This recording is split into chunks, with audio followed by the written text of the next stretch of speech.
प्यारे बच्चों, आज हम आपकी कक्षा 8 की हिंदी की पाठ्य पुस्तक के पाठ 18 पाठ का नाम है बच्चों टोपी के प्रश्न उत्तर करेंगे।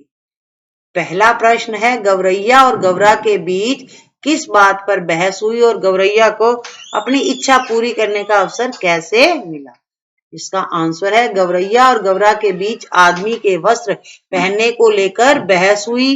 गौरैया वस्त्र पहनने के पक्ष में थी तथा गौरा विपक्ष में था। गौरैया को आदमी द्वारा रंग बिरंगे कपड़े पहनना अच्छा लग रहा था, जबकि गौरा का कहना था कि कपड़ा पहन लेने के बाद आदमी और बदसूरत लगने लगता है। कपड़े पहन लेने के बाद आदमी की कुदरती खूबसूरती ढक जाती है। उसी बहस के दौरान गौरैया ने अपनी टोपी पहनने की इच्छा को व्यक्त किया। उसकी इच्छा तब पूरी हुई जब एक दिन घूरे पर चुगते चुगते उसे रुई का एक फाहा मिल गया। प्रश्न दूसरा है, टोपी बनवाने के लिए गौरैया किस किस के पास गई? टोपी बनने तक के एक एक कार्य को लिखे। आंसर, टोपी बनवाने के लिए गौरैया धुनिया, कोरी, बुनकर और दर्जी के पास गई। धुनिया के पास रुई धुनवाकर वह उसे लेकर कोरी के पास जा पहुंची। उसे कोरी से कतवा लिया। कते सूत को लेकर वह बुनकर के पास गई। उसने बुनकर से कपड़ा बुनवाया। कपड़े को लेकर वह दर्जी के पास गई। उसने उस कपड़े से गौरैया की टोपी सील दी। प्रश्न तीसरा, गौरैया की टोपी पर दर्जी ने 5 फूंदने क्यों जड़ दिए? आंसर है इसका, गौरैया की टोपी पर दर्जी ने 5 फूंदने लगाए क्योंकि दर्जी को वाजिब मजदूरी मिली थी, जिससे वह खुश था। दर्जी राजा और उसके सेवकों के कपड़े सिलता था, जो उसे बेगार करवाते थे, उसका मेहनताना नहीं देते थे। लेकिन गौरैया ने अपनी टोपी सिलवाने के बदले में दर्जी को मजदूरी स्वरूप आधा कपड़ा दिया था, इसलिए दर्जी ने खुश होकर उसकी टोपी पर 5 फूंदने लगाए थे। प्रश्न चौथा है, गौरैया के स्वभाव से यह प्रमाणित होता है कि कार्य की सफलता के लिए उत्साह आवश्यक है। सफलता के लिए उत्साह की आवश्यकता क्यों पड़ती है? तर्क सहित लिखिए। इसका आंसर है, सफलता के लिए उत्साह आवश्यक है। कहा भी गया है कि मन के हारे हार है, मन के जीते जीत। उत्साह से ही हमारे मन में किसी भी कार्य के प्रति जागरूकता उत्पन्न होती है। यदि हम किसी भी कार्य को बेमन से करेंगे तो निश्चय ही हमें उस कार्य में पूर्णतः सफलता नहीं मिलेगी। प्रश्न पांचवा है, टोपी पहनकर गौरैया राजा को दिखाने क्यों पहुंची जबकि उसकी बहस गौरा से हुई और वह गौरा के मुंह से अपनी बड़ाई सुन चुकी थी, लेकिन राजा से उसकी कोई बहस हुई नहीं थी। फिर भी वह राजा को चुनौती देने को पहुंची। कारण का अनुमान लगाइए कि गौरैया राजा के पास क्यों पहुंची थी।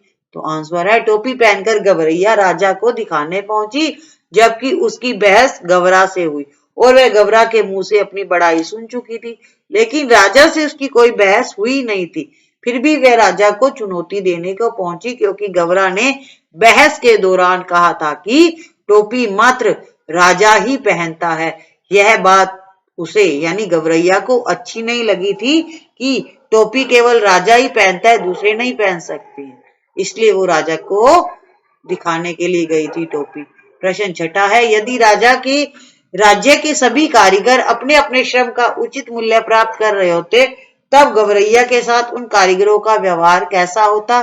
यदि राज्य के सभी कारीगर अपने अपने श्रम का उचित मूल्य प्राप्त कर रहे होते तब गौरैया के साथ उन कारीगरों का जो व्यवहार था वो सामान्य होता और सर्वप्रथम सबसे पहले वे राजा का काम करते क्योंकि उनका काम ज्यादा था। प्रश्न सातवां है, चारों कारीगर राजा के लिए काम कर रहे थे। एक रजाई बना रहा था, दूसरा अचकन के लिए सूत काट रहा था, तीसरा बागा बुन रहा था, चौथा राजा की 7वीं रानी की 10वीं संतान के लिए जब्बे सिल रहा था। उन चारों ने राजा का काम रोककर गौरैया का काम क्यों किया? आंसर है बच्चों, चारों ने राजा का काम रोककर गौरैया का काम किया क्योंकि उन लोगों को काम की वाजिब मजदूरी मिली थी, जिससे वे सब खुश थे। लेकिन राजा उनको उनका मेहनताना उनकी मजदूरी नहीं देता था, इसलिए सभी लोगों ने गौरैया का काम पहले किया राजा का काम उन्होंने एक बार रोक दिया था। भाषा की बात, भाषा की बात में बच्चों हम व्याकरण करते हैं। तो जितने भी आपके पाठ दिए हुए हैं बच्चों, उन सभी में लास्ट में जब प्रश्न उत्तर के बाद में व्याकरण का टॉपिक दिया होता है। आज हम सीखेंगे व्याकरण में नया कुछ। आज हम क्या सीखेंगे? प्रश्न है, गांव की बोली में कई शब्दों का उच्चारण अलग होता है, उनकी वर्तनी भी बदल जाती है। जैसे गवरैया, गोरैया का ग्रामीण उच्चारण है, तो गांव वाले क्या बोलते हैं बच्चे? गवरैया, और इसका मूल रूप है गोरैया। ठीक है, गोरैया चिड़िया ही होती है, लेकिन इनके जो उच्चारण है, गांव वालों का उच्चारण अलग हो जाता है और इसका जो मूल शब्द है वो अलग होता है। उच्चारण के अनुसार इस शब्द की वर्तनी लिखी हुई है। फूंदना फूल गेंदा का बदला हुआ रूप है। कहानी में अनेक शब्द है जो ग्रामीण उच्चारण में लिखे गए हैं, जैसे मुलूक, मुलूक है बच्चों, मुल्क होता है, ठीक है, राज्य। मुलूक क्या है? ग्रामीण उच्चारण है। और मुल्क है बच्चों, इसका मूल रूप है, यानी जो हम हिंदी में बोलते हैं। क्षमा, ग्रामीण भाषा में बोला जाता है क्षमा, और हम बोलते हैं क्षमा, इसका मूल रूप क्या है? क्षमा। मजूरी, गांव में बोली जाती है मजदूरी, हम बोलते हैं बच्चों। मल्लार, ये बच्चों ग्रामीण उच्चारण, और मलार है इसका मूल रूप। ठीक है, ये तो यहाँ पर बच्चों पाठ में दिए हुए। आप क्षेत्रीय या गांव की बोली में उपयोग होने वाले कुछ शब्द खोजिए और उनका मूल रूप लिखिए। जैसे टेम, टेम होता है बच्चों, गांव वाले बोलते हैं कितना टेम हो गया, लेकिन हम क्या बोलते हैं?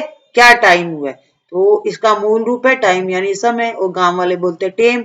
इसी तरह से गांव वाले स्टेशन को बोलते हैं टेशन या टिशन, हम क्या बोलते हैं? हमें स्टेशन जाने, और गांव वाले बोलते हैं मैंने टेशन जाना है, ऐसे बोलते हैं ना।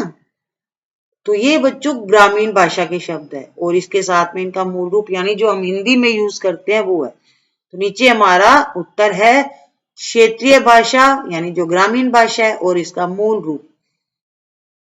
तो पहला है बच्चों, क्षेत्रीय भाषा में बोलते हैं घैला। ठीक है, घैला का जो मूल रूप है वो होता है घड़ा। हम तो हिंदी में बोलते हैं बच्चों घड़ा बोलते हैं, लेकिन जो गांव वाले हैं ग्रामीण भाषा में बोलते हैं वो बोलते हैं घैला। ठीक है, तो आप गांव में रहते हो तो आपको पता ही होगा बच्चों, हम तो रहते हैं शहर में, तो गांव वाले बोलते हैं लड़की और हम बोलते हैं लड़की, इसका मूल रूप क्या है? लड़की। भीख, भीख का मूल रूप है बच्चों भिक्षा। इसी से तरकारी, तरकारी बोलते हैं सब्जी को, तरकारी बोलते हैं गांव वाले यानी ग्रामीण भाषाई। ठीक है, और सब्जी इसका मूल रूप है भात, भात होता है बच्चों चावल, ग्रामीण भाषा में बोला जाता है भात और चावल। ठीक है, इसी तरह से बच्चों हमारा प्रश्न दूसरा है, मुहावरों के प्रयोग से भाषा आकर्षक बनती है। तो बच्चों आज का दूसरा हमारा जो टॉपिक है वो है मुहावरे। नीचे हम सीखेंगे मुहावरे। मुहावरे वाक्य के अंग होकर प्रयुक्त होते हैं, इनका अक्षरश अर्थ नहीं होता है बल्कि लाक्षणिक अर्थ लिया जाता है। पाठ में अनेक मुहावरे आए हैं, टोपी को लेकर 3 मुहावरे आए हैं। ठीक है, जैसे कितनों को टोपी पहनानी पड़ती है। शेष मुहावरों को हमें खोजना है और उनका अर्थ ज्ञात करने का प्रयास करना है। बच्चों यहाँ पर 3 हमें टोपी से संबंधित मुहावरे ढूंढने हैं, पाठ के अंदर ही है बच्चों। ठीक है, पहला है टोपी उछालना, तो इसका अर्थ होता है बच्चों बेइज्जती करना। टोपी से ढंक लेना यानी इज्जत ढक लेना, और टोपी कसकर पकड़ना यानी सम्मान बचना। तो बच्चों देखो यहाँ पर टोपी है, तीनों में टोपी का अलग अलग यूज हुआ है। जैसे टोपी उछलना, इसका मतलब है इज्जत चले जाना, और टोपी से ढक लेना इज्जत ढक लेना, टोपी कसकर पकड़ना यानी सम्मान बचाना। टोपी यहाँ पर टोपी का क्या अर्थ आया? यहाँ पर इज्जत आया है। ठीक है, टोपी का यहाँ पर इज्जत से संबंधित है। तो ये थे बच्चों आपके पाठ के मुहावरे, और इस तरह से आपका जो आज का पाठ था टोपी, इसके प्रश्न उत्तर कंप्लीट होते हैं। अब आप फटाफट अपने नोटबुक में कर लीजिएगा। और बच्चों एक बात ध्यान रखनी है, आपको इसे पढ़ना भी है, क्योंकि एग्जाम में हमारा जो पढ़ा हुआ होगा वही काम आएगा। ठीक है, और अपने टीचर जी को भी दिखाइएगा, याद जरूर करिएगा। वीडियो को लाइक एंड शेयर करना ना भूलिएगा। चैनल को भी अगर अभी तक सब्सक्राइब नहीं किया है तो कर दीजिएगा। ये बच्चों आपका जो हिंदी का था लास्ट चैप्टर था, ठीक है बच्चों। हमने आपके जितने भी सिलेबस में पार्ट है वो सब कंप्लीट करवा दिए हैं। आप सभी चैप्टर यहाँ से कर सकते हैं। Thank you, have a good day.